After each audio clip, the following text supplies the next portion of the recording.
freehelpforcancer.com. Today's subject is sedation. I want to make sure you understand I am not against painkillers, being sedated.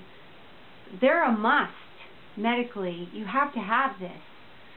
But I am against forgetter drugs. Excuse me, the one that is most commonly used is called Versed. And what it does is it makes it look like the patient is falling asleep, but they're really awake. It's called conscious sedation. Now, if that's not an opposing statement, I don't know what is.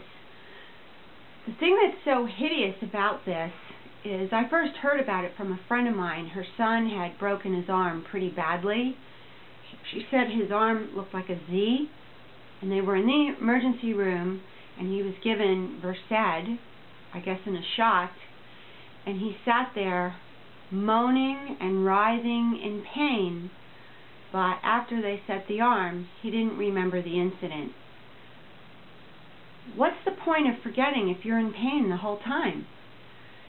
We experienced this drug when Kayla was diagnosed with leukemia and they had to take bone marrow from her hip. They gave her Versed.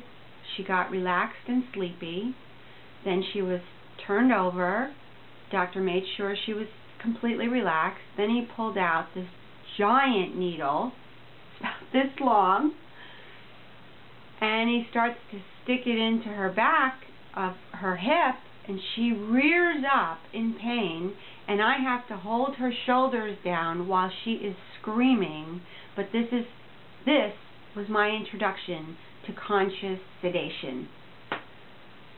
She went through 4 more bone marrows that were exactly the same, and after a while the Versed didn't work, and every time I asked about going into the operating room, I was told, oh, it's too dangerous, there's risks with putting a patient to sleep, she could die.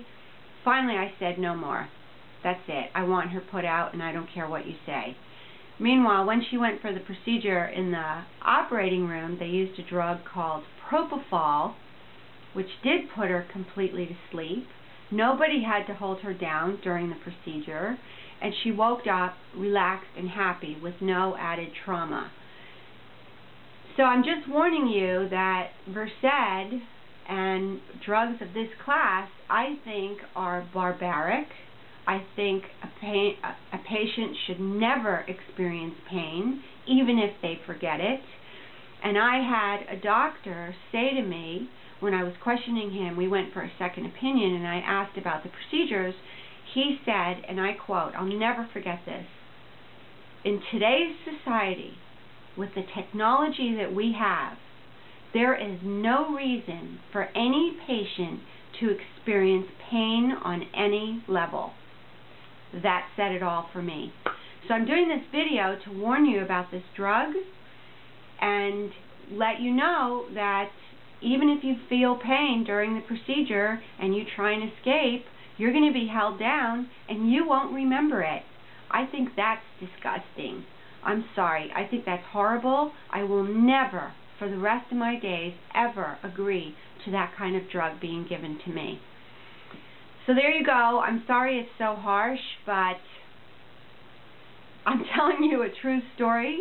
Some people sail through. We didn't.